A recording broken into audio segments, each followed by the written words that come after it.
DEF est un triangle rectangle en D. Nous allons d'abord faire un schéma. On nous dit triangle rectangle en D. Tout de suite, nous mettons le sommet D. Il nous reste à placer EF, que nous pouvons placer à ce moment-là indépendamment ici et ici. Puis nous allons mettre sur le croquis les longueurs qui sont données dans l'énoncé.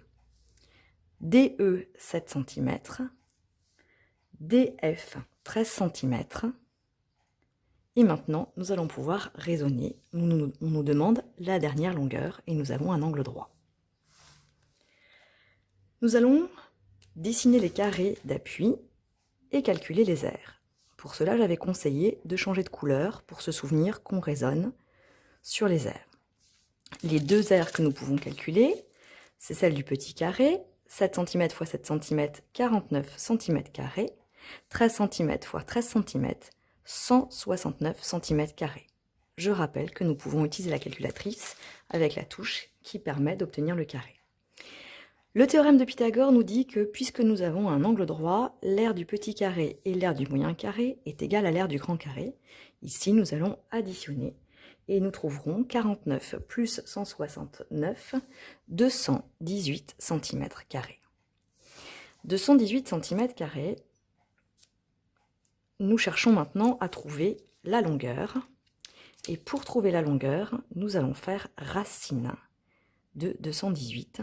Quand nous tapons la calculatrice, nous trouvons une valeur approchée de 14,8. Et ici, ce seront des centimètres.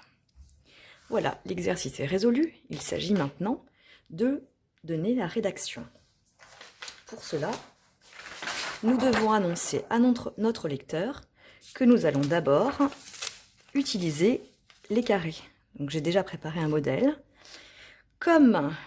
Alors là, il s'agit maintenant de mettre les bonnes lettres. Comme le triangle DEF a un angle droit en D, le théorème de Pythagore nous permet de dire... Alors là, j'ai préparé au crayon de papier l'égalité avec les carrés, mais je rappelle qu'on ne la mettra pas sous cette forme. Par contre, pour me repérer, je vais pouvoir remplir avec les bonnes lettres. Donc ici, le grand carré, c'est EF, le côté, et donc au carré pour avoir l'aire. Le moyen carré, c'est DF, et au carré pour avoir l'air. Le côté du dernier carré, c'est DE, et au carré pour avoir l'air. Regardez, si je décale, on voit bien ce qu'on devra vraiment écrire. Vous n'écrirez pas sur votre trace les carrés que j'ai mis qu'au crayon de papier. Maintenant, pour terminer, nous allons donner un morceau de ce que nous avons trouvé. Donc, nous n'avions pas le grand carré, mais nous avions les deux autres. DF, nous avions calculé 169 cm², et puis DE, 49 cm². Nous avions vu que le grand carré était égal à 218 cm². Du coup, la longueur, EF, nous avons fait racine de 218, ce qui nous a permis de trouver à peu près 14,8 cm.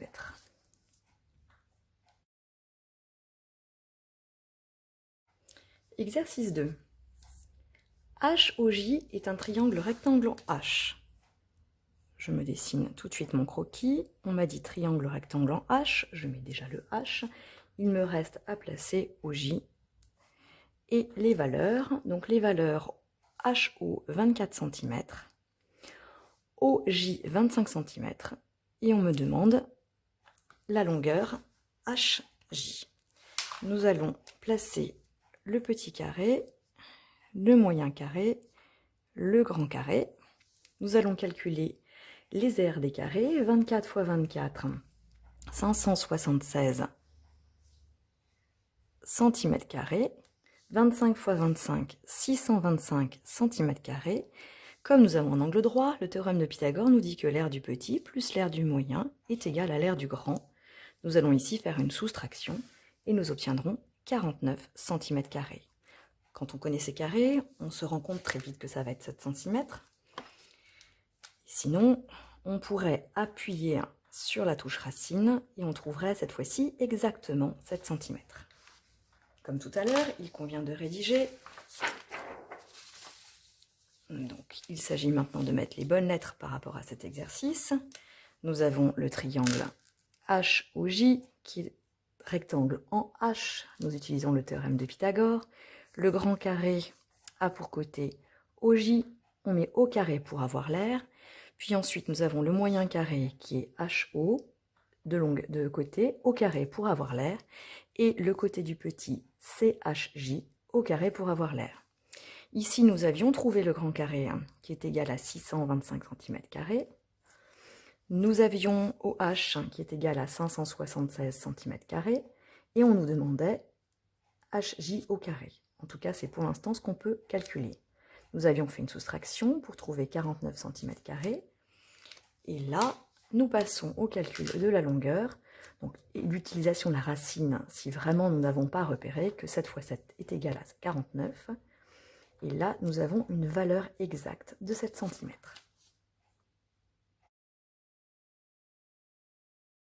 RST est un triangle rectangle en R. Nous dessinons tout de suite un triangle rectangle en R. Nous avons R à placer, qui est fait, et puis nous reste le S et le T. Nous allons mettre les longueurs qui nous ont été données. 10 mètres, alors là il y a un changement d'unité, il faudra faire attention. 10 mètres pour ST, RS 5 mètres, et on nous demande, sans surprise d'ailleurs, la dernière longueur. Nous avons bien évidemment l'angle droit. Nous allons dessiner les carrés, petit carré, moyen carré, grand carré, et calculer les aires que nous pouvons à présent calculer. 5 x 5, 25, donc 25 mètres carrés. 10 x 10, 100 mètres carrés, et il nous manque donc la dernière aire. Le théorème de Pythagore nous dit que comme on a un angle droit, l'aire du petit carré et l'aire du moyen carré est égale à l'aire du grand carré. 25 plus combien est égal à 100? Nous obtiendrons 75 mètres carrés. Donc la longueur que nous cherchons va être racine de 75. Quand nous tapons la calculatrice, nous allons trouver une valeur approchée qui va être d'environ 7,8. Et on pourra mettre l'unité. Alors là, la précision est au dixième. Si par exemple on vous avait demandé la précision au centimètre près, ce qui peut arriver dans des exercices de brevet, c'est qu'on aurait souhaité la précision au centième. Et à ce moment-là, vous regarderez par rapport à la réponse donnée par la calculatrice, mais c'est plutôt cette réponse qu'il conviendrait de mettre. La rédaction, j'utilise ma préparation. Donc il s'agit de dire en premier que nous avons l'égalité, puisque ensuite nous avons travaillé en l'égalité. Donc là nous allons mettre les lettres qui correspondent. Le triangle RST, il a un angle droit en R. D'après le théorème de Pythagore, nous avons l'égalité sur les aires des carrés. TS et le côté du grand carré, nous allons mettre au carré pour avoir l'air. RS, le petit, au carré pour avoir l'air. Et TR, la longueur du moyen au carré pour avoir l'air. Nous allons remplacer. Nous avions 100 mètres carrés pour le premier. Le deuxième, nous ne le connaissions pas. C'était le moyen carré et le petit carré était de 25 mètres au carré. Donc nous trouvons TR au carré qui est égal à 75 mètres carrés et nous avions utilisé la racine pour trouver la longueur associée à cette aire de carré. En tapant la calculatrice, nous avions vu à peu près 8,7 mètres.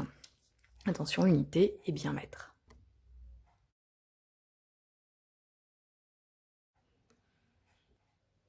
Pour l'exercice 4, nous avons un triangle MAT.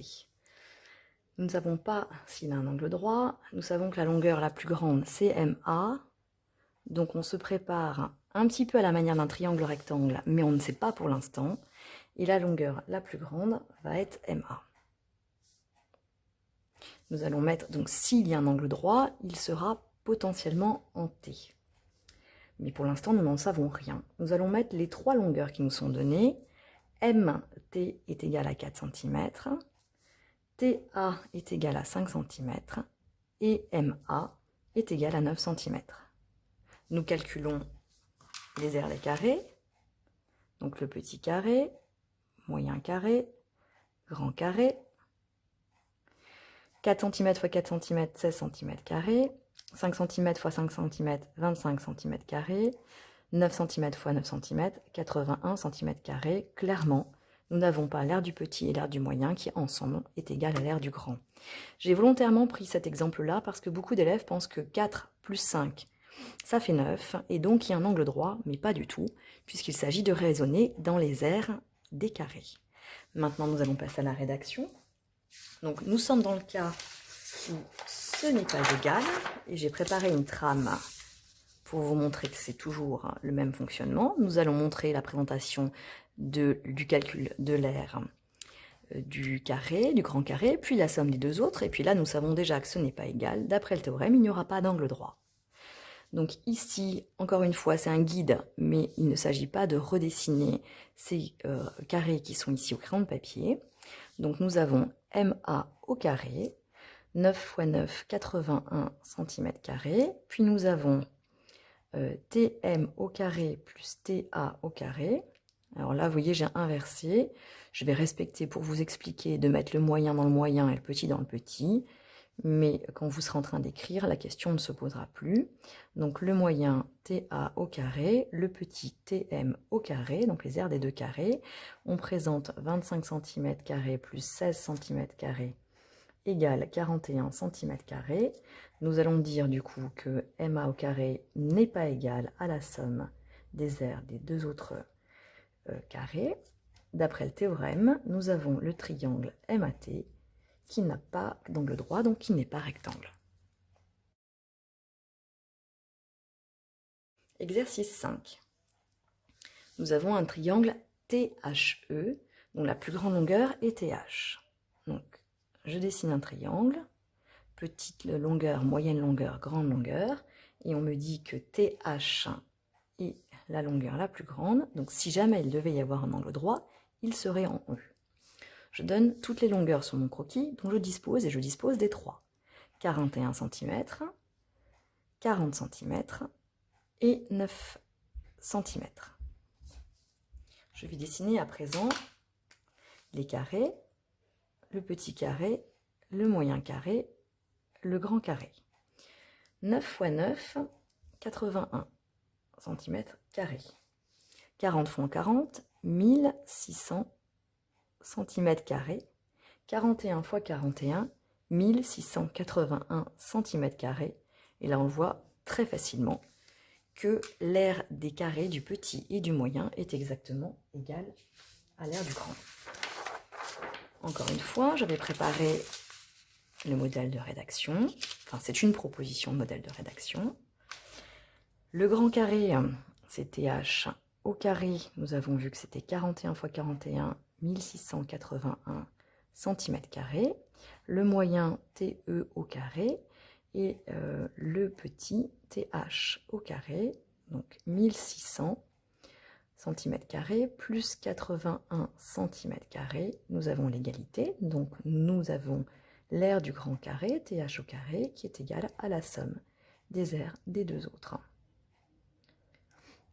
Alors, cette fois-ci, nous utilisons, puisque c'est égal, hein, l'égalité est vérifiée, la réciproque du théorème de Pythagore. Nous avons le triangle THE qui a un angle droit en E, puisque la plus grande longueur, c'est TH, c'est du coup l'hypoténuse. Elle ne touche pas, elle ne contient pas le sommet où se trouve l'angle droit. Ici se termine la série des exercices qui ressemblaient aux exercices donnés dans la vidéo de cours.